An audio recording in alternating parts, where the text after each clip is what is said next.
వర్తమానం ముందు కొన్ని మాటలు దేవుని వాక్యం చదువుకున్న తర్వాత కొన్ని మాటలు మనం తిరిగి బలలో పాల్పొందాం. రండి. 2 కొరింథీ రాసిన పత్రిక 13వ అధ్యాయం. 2 కొరింథీ రాసిన పత్రిక 13వ అధ్యాయం 5, 6, 7 ఈ 3 వచనాలు మనము కలిసి చదువుకుందాం. 2 కొరింథీ 13వ అధ్యాయము 5 నుంచి 7 వరకు మనం కలిసి చదువుకుందాం. అందరం కలిసి. మీరు విశ్వాసం గలవారై ఉన్నారో లేదో మిమ్మల్ని మీరే శోధించుకొని చూచుకొనుడి, మిమ్మల్ని మీరే పరీక్షించుకొనండి. మీరు భ్రష్టులు కాని యెడల యేసుక్రీస్తు మీలో ఉన్నాడని మిమ్మల్ని గూర్చి మీరే ఎరగరా? మేము భ్రష్టులము కామని మీరు తెలుసుకుందరని నిరీక్షించున్నాను. మీరు ఏ దుష్కారమైనను చేయకూడదని దేవుని ప్రార్థించున్నాను. మేము యోగ్యులమైనట్టు కనబడిన వల్ల కాదు, కానీ మేము భ్రష్టమైనట్టు కనబడిను మీరు మేలైందే చేయవాలని ప్రార్థిస్తున్నాను. చాలు, చదవని మాట దేవుడు దీవించాక చిన్న ప్రార్థన చేసుకుని. ప్రేమగా తండ్రి, సమయకు స్తోత్రములు. మరొక ప్రేమ తండ్రి, మీ యొక్క పరిశుద్ధమైన బలిపీఠం వద్దకి ప్రోక్షింపమైన ప్రవీణ యేసుక్రీస్తు రక్తపోషణకి నన్ను నేనుగా పడవేసుకుని ఇచ్చిన కృపక స్తోత్రములు. నా ముందు గమనం తీసుకొచ్చిన లేఖన భాగం స్తుతిస్తున్నాం. దేవుని యొక్క ఎడతెగని వాత్సల్యత నా మీదగా ఉంటూ వచ్చింది. ఎప్పుడో నిర్మూలన కావాల్సిన వాడిని పాపం చేత అపరాధం చేత చనిపోయిన నన్ను నిర్మూలన పడకుండా తండ్రి నా నిమిత్తం నిర్మూలమై నాకు ఇచ్చిన రక్షణ నిశ్చేత పాపక్షణ బట్టి స్తుతిస్తున్నాం. ఇలా చదువుకున్న లేఖన భాగం బట్టి స్తుతిస్తూ వందనం చెల్లిస్తున్నాం తండ్రి. ప్రభా, మరి మేము కూడా తండ్రి పాలు పొందాలంటే తండ్రి ఎలాంటి యొక్క నిరీక్షణ, ఎలాంటి యొక్క పశ్చాత్తం, ఎలాంటి అపవిత్రత, ఎలాంటి శోధన వాళ్ళు తప్పించబడి వాళ్ళు పాలు పొందవలను కృపదయచం. నిలబడి దాసులు ఆయోగ్యునెరిగి శిలువచరం వారు తలపోని కరికాలపని రక్తాన్ని పోషించుకుని వస్తుంది. ఫిలిప్పీ 4:10 వచ్చి నన్ను బలపరచు వాని నేను సమస్తము చేయగలను అనే ఈ మాటకు స్తుతిస్తూ వందనం చెల్లించుకుంటూ యేసు ప్రభు నామములో స్తుతించి ప్రార్థన చేసి వచ్చిన తండ్రి, ఆమేన్.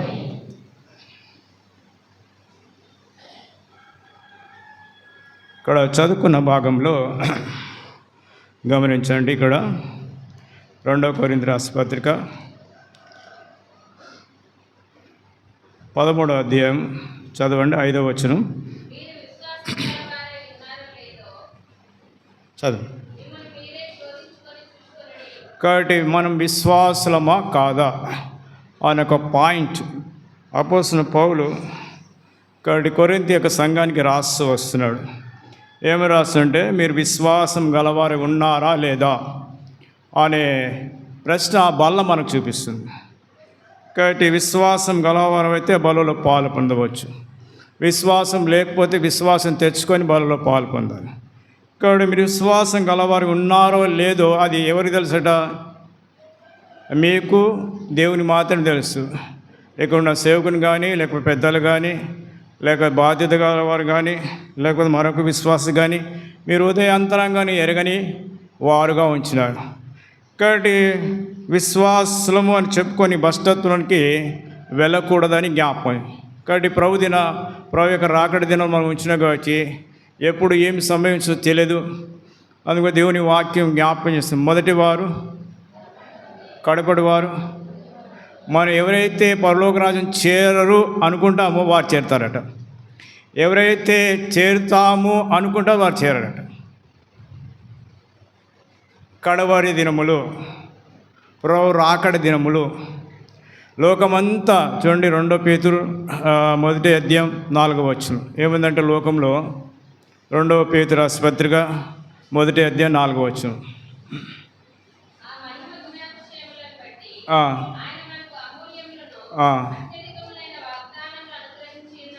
తర్వాత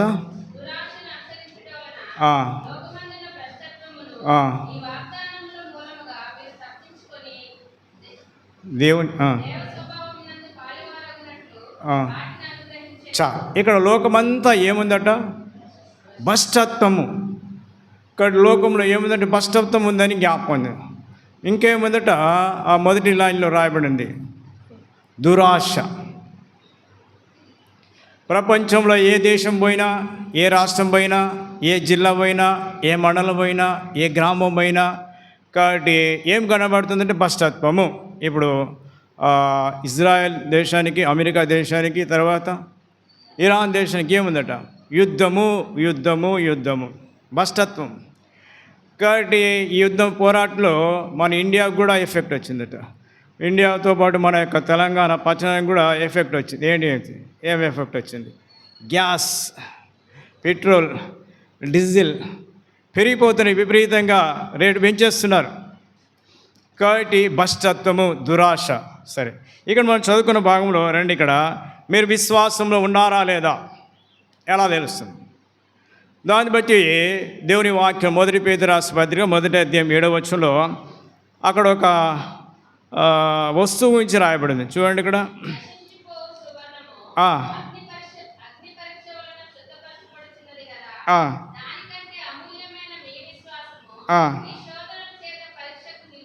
నిలిచినదై యేసుక్రీస్తు ప్రత్యక్షమైనప్పుడు మీకు మెప్పును, మహిమయు, ఘనత కలుటకు ఏమవుతారా? కారణమగును. కాబట్టి నశించిపోతున్న సువర్ణం అంటే బంగారం. కాబట్టి లోకంలో దేనికి విలువ ఉందంటే బంగారానికే విలువ ఉందట. అందుబట్టి అది అంచెలు పెరిగిపోతూనే ఉంది. అది బంగారానికి విలువ. కాబట్టి అంచెలు పెరిగిపోతూనే వస్తుంది. అలాంటి బంగారం గురించి లేకపోతే అలాంటి సువర్ణం గురించి పరిశుద్ధమైన బైబిల్లో రాయబడుతున్న మాట ఏంటంటే ఇక్కడ. కాబట్టి అది శోధనతో అది నిజమైన నకిలీయా, ఒరిజినల్. కాబట్టి నిజమైన అనగా అది బంగారం అని తేలాలంటే ఏం చేయాలి?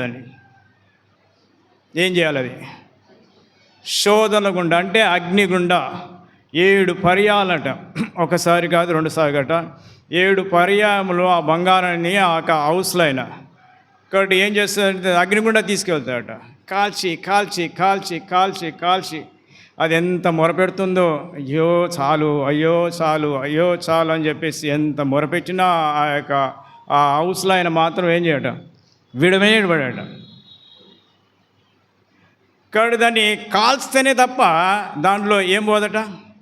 మాలిన్యము, దుర్గంధత. కాబట్టి దాంట్లోంచి వెళ్ళిపోవడానికి ఆస్కారం లేదు. స్వచ్ఛమైన బంగారము, ఒరిజినల్ బంగారము, శ్రేష్టమైన బంగారము. కాబట్టి ఈనాడు ఆ హౌస్లో ఆయన చూడాలని కోచి వస్తున్నాడు. పాత బంగారం ఇస్తే కాబట్టి దాన్ని ఏం చేస్తాం? కాల్చి కాల్చి కాల్చి దాన్ని ఏం చేస్తున్నా మరొక వస్తువుగా తయారు చేయబడతాం.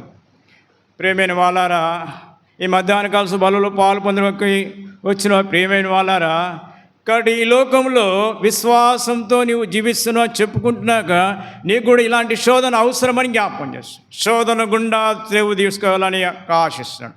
విశ్వాసంతో జీవించే ప్రతి ఒక్కరికి శోధన గుండా దేవుడు తీసుకోవాలి. కాబట్టి కాల్చబడే అనుభవం అంటే శ్రమలు, కష్టాలు, రోగాలు, మరణాలు. కాబట్టి ఇవన్నీ కూడా ఈ యొక్క కాల్చబడిన దానితో సమానంగా ఎంచబడుతూ వస్తుంది. కాబట్టి విశ్వాసకి ఎన్ని కష్టాలు వస్తే అంత కాల్చబడినట్టుగా జ్ఞాపకం చేస్తుంది.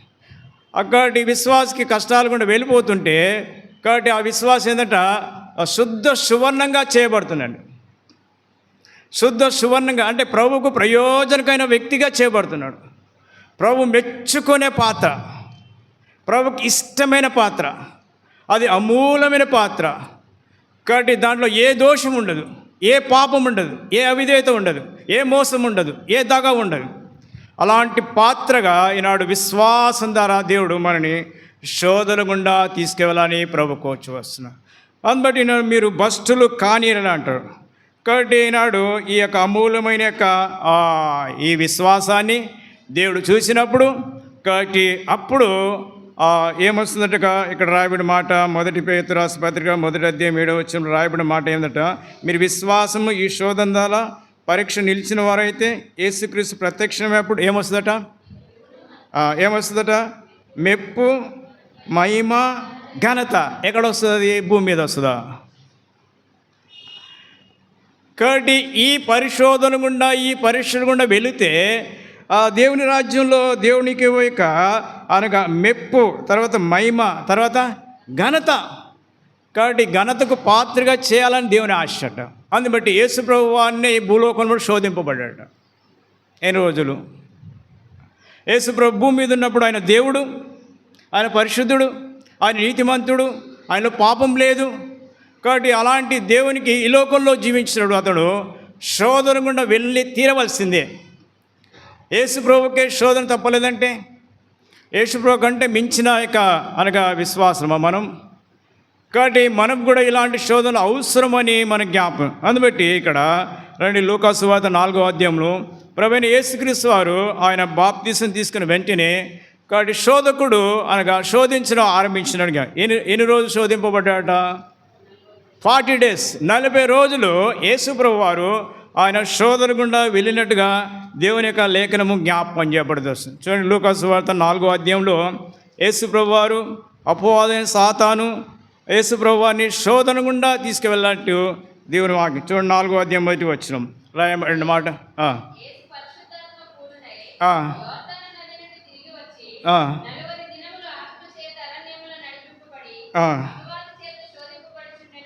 అపవాద చేత శోధింపబడుచున్న తర్వాత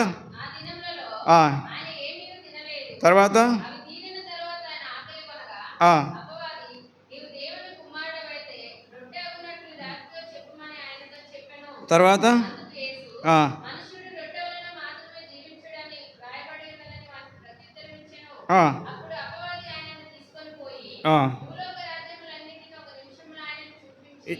ఇక్కడ కొంచెం ఆపండి. ఇక్కడ చూసినట్టయితే ఎవరిని తీసుకువెళ్ళినట? అపవాది ఎవరిని తీసుకువెళ్ళిందట? యేసు ప్రభువుని తీసుకెళ్ళాలి. చూడండి, కాబట్టి యేసు ప్రభు వారు అపవాదిని తీసుకువెళ్ళి చూపించాలి. యేసు ప్రభు వారు అపవాదిని వెళ్ళి, చూడు నా రాజ్యం మహిమ, నేను సృష్టించిన, నేను పుట్టించినదని. కానీ ఇక్కడ రాయబడిన మాట ఏంటంటే అపవాదట యేసు ప్రభువుని తీసుకువెళ్ళి చూపిస్తుందట ఎలా శోధించబడుతుంది. అంటే యేసు ప్రభు వారికి అంత గొప్ప శోధన ఎదురైతే ఈనాడు మనకు శోధన ఎదురవుతుందా, ఎదురు కాదా? డెఫినెట్గా శోధన ఎదురవుతుంది. శోధన జయించేవారు బలులు పాల్పొందారు. శోధనలో జయించకుండా బలులు పాల్పొందితే అది యోగ్యమైంది కాదు. అందుకే అపవాది ఇక్కడ ఏం చేసిందంటే ఏం చేసిందట? చదవండి మార్క్స్ మాట. రాజ్యములన్నింటినీ, భూలోక రాజ్యములన్నింటినీ ఒక్క నిమిషంలో చూపించేస్తుంది. 1 minute అట. 1 minuteలో మొత్తం ప్రపంచాన్ని చూపించిందట. దాదాపు 250 దేశాల పైన ఉన్నాయి. ఒక్క నిమిషంలో అనగా దేశాలన్నీ చూపించేసిందట. ఒక్క నిమిషంలో చూపించి ఇంకేముంటుందట? ఈ అధికారం అంతయు, ఈ రాజ్యము మయమయు నేను నీకు ఇస్తాను, అది నాకు అప్పగిందని. కాబట్టి ఇప్పుడు ఇక్కడ అపవాది యేసుప్రభుతో ఛాలెంజ్ చేస్తుంది. ఏం ఛాలెంజ్? ఈ రాజ్యముల యొక్క అధికారం అంతా నా సాధనం ఉందంటుంది. ఎలా వెళ్ళింది అపవాది దగ్గరికి? అపవాది ఏమైనా సృష్టించిందా? అపవాదం పుట్టించిందా? ఇక్కడ ఏమైనా చాతన అవుతుందా దానికి? అపవాదికి ఏది చాత కాదట. ఏమి చాతన అవుతుందంటే ఉన్నదాన్ని ఏంటంట రూపం చేంజ్ చేయగలటకు శక్తి కాలేదు. ఈ బాటిల్ ఉంది, ఈ బాటిల్ నాశనం చేయడానికి కూడా శక్తి లేదు. దీన్ని ఏం చేస్తారు? రూప్ చేంజ్ చేస్తుంది. దానికి ఉన్న శక్తి అది పుట్టించలేదు, తర్వాత దాన్ని మరణింప చేయలేదు. అపవాదుకున్న శక్తి అది. కాబట్టి చూడండి, దానికి ఎగ్జాంపుల్గా రండి, ఆదికాండం 1వ అధ్యాయం 1వ వచనం.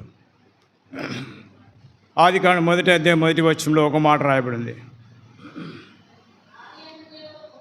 ఆదియందు దేవుడు భూమిని ఆకాశాన్ని సృష్టించెను. తర్వాత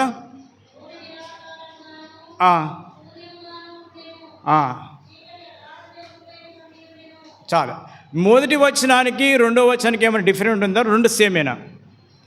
చూడండి, ఆదికాండము అనగా 1వ అధ్యాయం 1వ వచనంలో ఆదియందు దేవుడు భూమిని ఆకాశాన్ని సృష్టించాను. ఎట్లా సృష్టించిండట? వంకరగానా, లేకపోతే నానా రకాలుగా దాన్ని ఒక రూపును దిద్ది దేవుడు సృష్టించినాడా అంటే రాయబడిన మాట దేవుడు దేని విషయం కూడా ఎవరిని కూడా వంకరగా సృష్టించాడట. ఆ దేవుని కూడా కెపాసిటీ. దేవుడు ఎవరికి అన్యాయం చేయడు. ఇంతవరకు దేవుడు భూమి మీద అన్యాయం చేయలేదు. దేవుడు సృష్టి ఆరంభం మొదలుకొని నేటి వరకు కూడా ఎవరికి అన్యాయం చేయలేదు. అది దేవునికి డెఫినెట్గా చెప్తున్న మాట. సరే, ఇక్కడ మనకి జ్ఞాపకం చేస్తుంది. ఆదికాండం 1వ అధ్యాయం 1వ వచనానికి 2వ వచనానికి డిఫరెంట్ ఉందట. రెండవ వచనంకి వచ్చేవరకు ఏమైందంటే మార్పు అయిందట. సృష్టి యావత్తు చేంజ్ అయిపోయింది. ఏమైపోయిందట? భూమి నిరాకారం అయిపోయిందట. అంటే నిరాకారం అంటే ఆకారాన్ని కోల్పోయింది. ఆకారం కోల్పోయింది. ఎందుకు కోల్పోయింది? ఎందుకు కోల్పోవచ్చు? కాబట్టి యోహాను సువార్త మనం చూసినట్టయితే 14వ అధ్యాయంలో అక్కడ దేవునికి దూతలు ఉంటున్నారు. కాబట్టి లూసిఫర్ అనే ఒక దూత, సాతాను, దానికి అపవాదం అని దాని పేరు. చూసినట్టయితే అది ఏం చేసిందట? దేవుని యొక్క సభా పర్వతం దిక్కి దేవునితో కూడా నేను ఏమనుకుందట? సమానం, ఈక్వల్ టు ఈక్వల్. అంటే దేవుడు ఎంత శక్తివంతుడు, నేను కూడా అంత శక్తివంతుడు. దేవునికి ఎంత అధికారము, నాకు కూడా అంతే అధికారం అని చెప్పేసి తనలో తాను ఏం చేసిందట? హెచ్చించుకొని గర్వించిందట. కాబట్టి ఆ గర్వించిన కారణం బట్టి ఏం జరుగుతూ వచ్చిందంటే దేవుడు ఈ యొక్క సంగతులన్నీ గ్రహించినట. ఇలా ఉంటే అలా ఉండేది అని చెప్పేసి దేవుడు ఏం చేసినట? ఆ యొక్క దేవుని పర్వతమైన దేవుని యొక్క సన్నిధానం నుంచి అపవాదిని త్రోసివేసినాడు. అక్కడి నుంచి కింద పడవేసినాడు. పడవేసినప్పుడు ఏం చేసింది అపవాది? నువ్వు నన్ను పడేస్తావా అని చెప్పేసి సృష్టి మీద పవర్ చూపించింది. దేని మీద పవర్ చూసిందంటే సృష్టి మీద పవర్. దేవుని మీద పవర్ చూపిస్తే గెలవలేదు. అందుబట్టి సృష్టి మీద పవర్ చూపించిందట. సృష్టి అంతా కూడా చేంజ్ చేసేసిందట. అది అప్పుడు వంకర అయిపోయింది. అందుబట్టి ఈనాడు కూడా అపవాది ఎవరి మీద ఛాలెంజ్ అంటే దేవుని మీద కోపము. దేవుని మీద కోపం ఎవరి మీద చూపిస్తుందంటే నీ మీద, నా మీద. దేవుని జయించలేరు కాబట్టి తన పిల్లల మీద, అంటే దేవుని పిల్లల మీద ఆ పవర్ ఆయనకు ఇప్పటికీ చూపిస్తేనే ఉందని సంగతి. సరే, ఇక్కడ మనం జ్ఞాపకం చేసినమాట ఇక్కడ అప్పుడు ఏం జరుగుతూ వచ్చిందంటే ఆ సృష్టి మీద పవర్ చూపించిన కారణం బట్టి కాబట్టి దేవుని ఆత్మ అనగా నీళ్ళ మీద ఏం చేసిందట? అల్లాడుచున్నను రాయబడింది. కాబట్టి దేవుని ఆత్మ అనగా ఆ నీటి మీద అల్లాడుచున్నట్టుగా జ్ఞాపకం చేస్తుంది.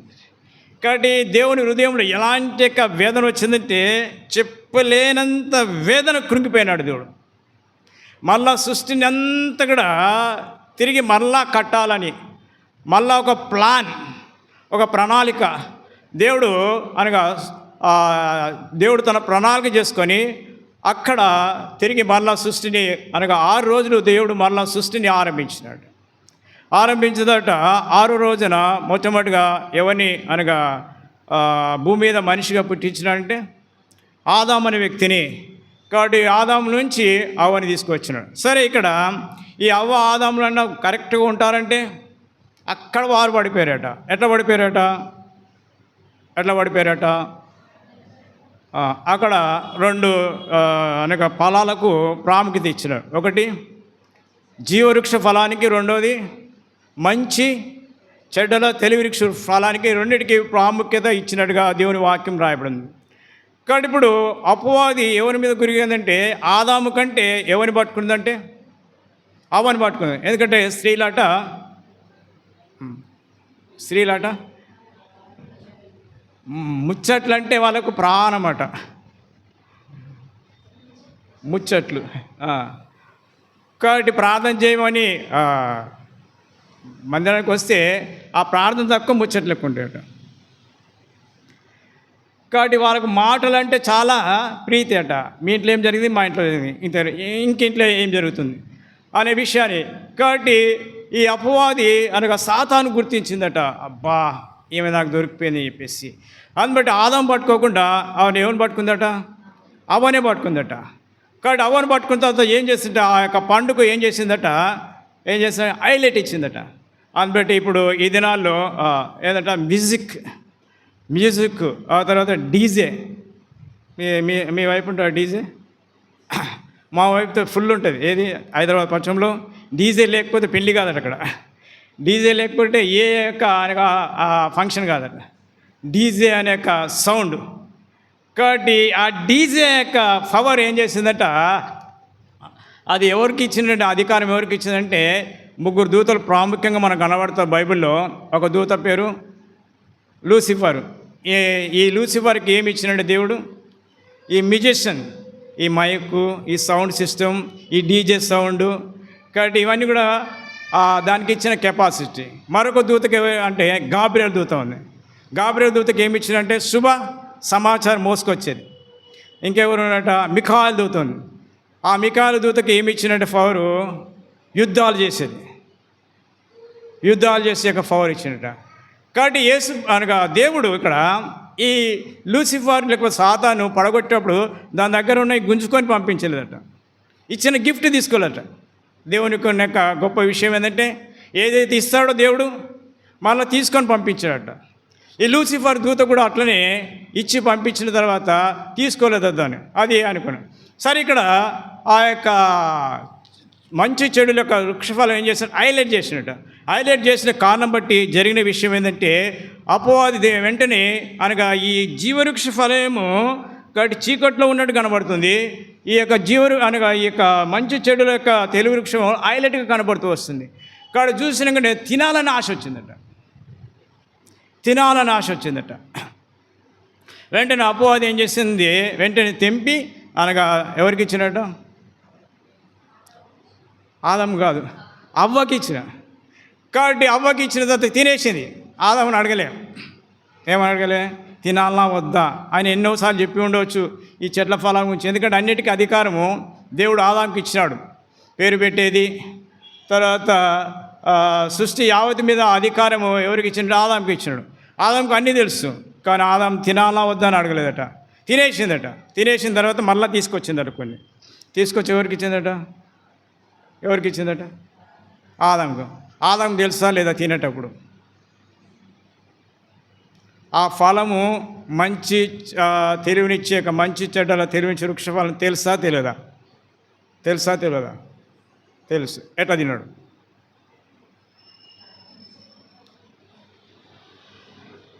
ఎవరిని ప్రేమించినట్టు ఇక్కడ భార్యను ప్రేమించిన దేవుని ప్రేమించినట్టు. కాబట్టి భార్యలు భర్తలు ఏం చేస్తుంట తిప్పేసుకుంటారట. అందుని బట్టి భార్యలు భర్తలు ఏం చేస్తారట, వారి చుట్టూ తిప్పేసుకుంటారట. అలాగా అవ్వ కూడా ఆదాము తిప్పేసుకుందట. కాబట్టి దేవుని కంటే, దేవుని ఆజ్ఞ కంటే, దేవుని చిత్తం కంటే, దేవుని పని కంటే ఎక్కువగా ఎవరిని ప్రేమించినంటే అవ్వను ప్రేమించను. తింటే సస్తమను తెలుసు ఆయనకు. అయినా సరే అవ్వను ప్రేమించి యొక్క ఫలము వృక్షాలు తింటే అనగా నువ్వు ఎట్లా చచ్చిపోతావు, కాబట్టి నేను బ్రతుకుంటే లాభం లేదు, ఇంకా నేను కూడా చచ్చిపోతాను. అలాంటి సమర్పణ యొక్క భార్యలు కొరకు భర్త చనిపోయి ఉన్నారా? కాబట్టి ఎంత సమర్పణ అది. సరే, ఇక్కడ మనకు అక్కడ సబ్జెక్ట్ కాదు. సరే, ఇక్కడ మనం జ్ఞాపకం చేసిందంటే ఆ ఫలవృక్షం తిన్న తర్వాత వారి కానక నేత్రాలు వెలిగించబడేయండి. అప్పటి వరకు నేత్రాలు లేవా? అప్పటి వరకు చూస్తలేరు వారు. కాబట్టి నేత్రాలు వెలిగించబడ్డాయట. ఏ నేత్రాలట? ఆత్మీయ నేత్రాలు పోయి శరీర నేత్రాలు వెలిగించబడ్డాయి. ఆత్మీయ నేత్రాలతో నింపబడినారు. అప్పటి వరకు వారు దిగంబరుల సంగతి తెలియదట. అప్పటి వరకు వారు మహిమా శరీరంతో మహిమా వస్త్రాలతో నింపబడ్డారు. ఎప్పుడైతే ఆ పాపం లేక ఆ పండు తిన్నారో వెంటనే వారి యొక్క మహిమా వస్త్రం తొలగించబడింది. అప్పుడు వారు అయ్యో అని చెప్పేసి వారు చూసినప్పుడు వారు ఏంటంట వస్త్రం లేని వారుగా కనబడుతూ వస్తున్నారు. అక్కడ భ్రష్టత్వం అనేది ఏర్పడుతూ వచ్చింది. సరే, ఇక్కడ మరి ఎందుకు జ్ఞాపకం చేస్తుందంటే ఇక్కడ మనం లూకా సువార్త చదువుతూ వచ్చిన మాట ఏంటంటే ఒక్క నిమిషంలో చూపించిందట. ఏం చూపించిందట? భూలోక రాజ్యాలన్నీ చూపించిందట. 6వ వచనం ఈ అధికారం అంతయు తర్వాత ఈ రాజ్యం మహిమ నీకిత్తును. ఎప్పుడు అనగా అపవాది చేతికి, ఆ పండు ఎప్పుడైతే తిన్నాడో అప్పుడు అపవాది చేతికి వెళ్ళిపోయింది. మంచి తెలివినిచ్చాక మంచి చెడ్డల తెలివినిచ్చే వృక్షాలను ఎప్పుడైతే తిన్నారో వెంటనే ఈ అధికారం అంతా అపవాది చేతికి వెళ్ళిపోయింది. అపవాది లాగేసుకుంది. ఆనాటి నుంచి నేటి వరకు కూడా అపవాది చేతిలో ఉన్నది అనే సంగతి జ్ఞాపకం చేస్తుంది. ఆనాటి నుంచి నేటి వరకు కూడా అపవాది. కాబట్టి యేసుప్రభు ఈ లోకానికి వచ్చిన ఉద్దేశం అపవాది యొక్క ఒడిలోంచి, అపవాది చీకట్లోంచి, అపవాది పాపంలోంచి విడిపించడానికి యేసుప్రభు ఈ లోకానికి రావాల్సిన అవసరత ఏర్పడుతూ వచ్చిన సంగతి జ్ఞాపకం. అందుబట్టి ఇక్కడ నాకు అప్పగింపబడి ఉంది, అది నేను ఎవరికి ఇస్తునో వానికి ఇస్తానట. కాబట్టి నువ్వు నాకు మొక్కు, అపవాది అంటుంది యేసుప్రభు, నువ్వు నాకు మొక్కు, అప్పుడు నేను నీకు ఇస్తాను ఈ రాజ్యములు. ఈ మహిమ, ఈ ఘనత, ఈ ప్రభావాలంతా నీకు ఇస్తానని అపవాది యేసు ప్రభుతో ఛాలెంజ్ చేసినప్పుడు యేసు ప్రభు ఏమాత్రం కూడా అక్కడ ఏం చేస్తారు, లోబడలేదని జ్ఞాపకం చేస్తుంది. కాబట్టి అపవాదిని ఎదిరించాలంటే మన శక్తితో, మన బలముతో అపవాదిని ఎదిరించలేం. దానికి కోడ్ ఏంటంటే వాక్యమును అనగా దేవుని వాక్యము, దానిని అపవాదిని ఓడించాలి. అందుబట్టి వాక్యం అనేది మనం ఎరిగి ఉండాలని, వాక్యం అనేది అనగా మన అంతరంగంలో మనం కలిగి ఉండాలని దేవుడు కోచి వస్తున్నాడు. అందుబట్టి ఈ సమయంలో యేసు ప్రభువాన్ని శోధించిన యొక్క అపవాది ఈనాడు నిన్ను నన్ను కూడా శోధిస్తుంది, ఈ సంగతి జ్ఞాపకం చేస్తుంది. అందుబట్టి ఇక్కడ హెబ్రీ పత్రిక 2:18 ఒక మాట జ్ఞాపకం చేస్తుంది. యేసు ప్రభువారు ఈ విధంగా చెప్తూ వస్తున్నాడు విశ్వాసమైన వారికి.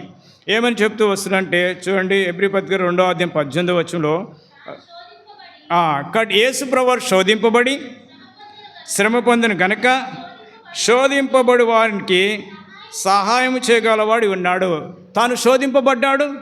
తర్వాత ఇక్కడ యేసు ప్రభు చెప్తున్న మాట ఏంటంటే తాను శోధింపబడ్డాడు, శోధింపబడి వారందరికీ ఏం చేస్తాట, సహాయము చేసేవాడు.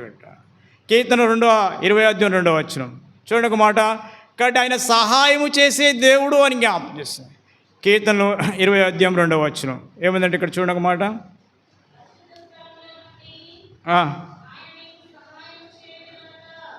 కాబట్టి యేసుప్రభు నీకు సహాయము చేయనుగాక.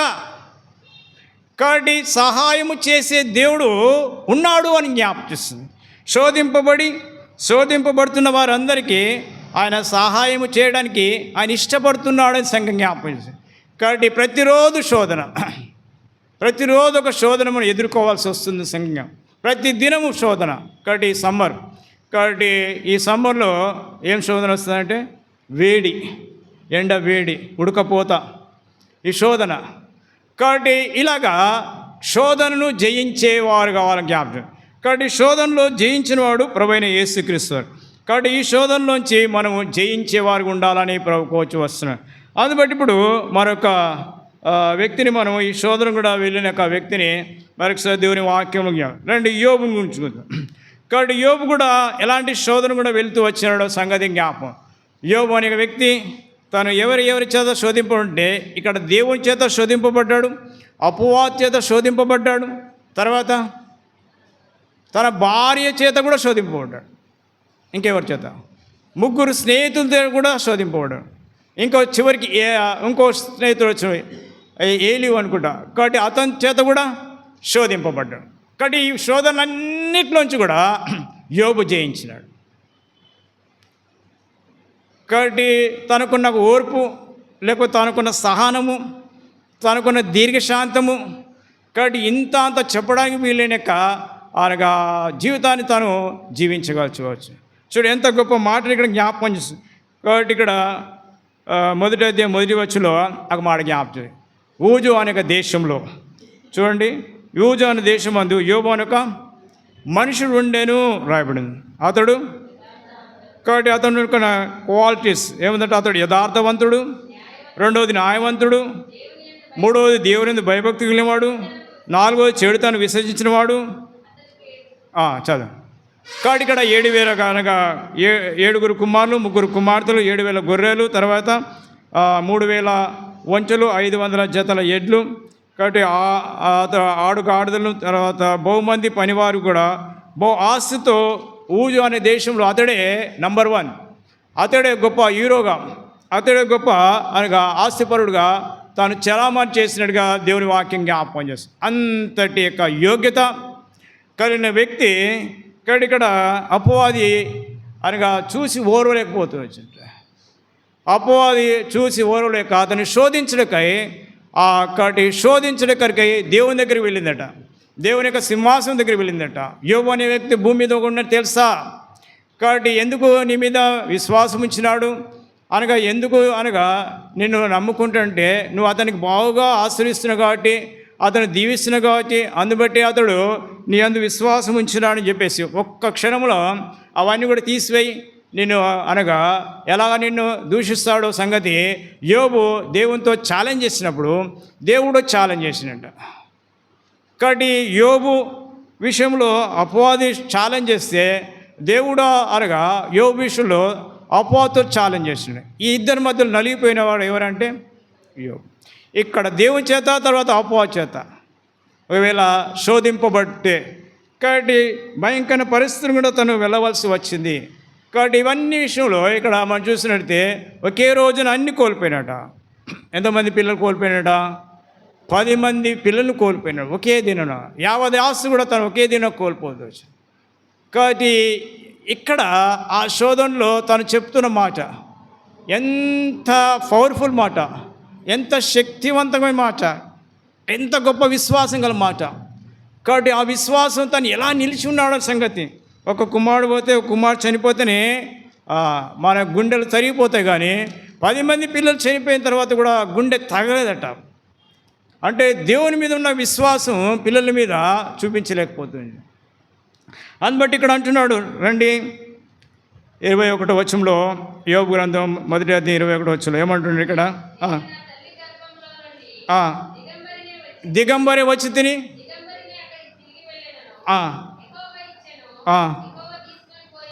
కాబట్టి దేవుడు ఇచ్చినాడు, దేవుడు తీసుకొని వెళ్ళాను. తర్వాత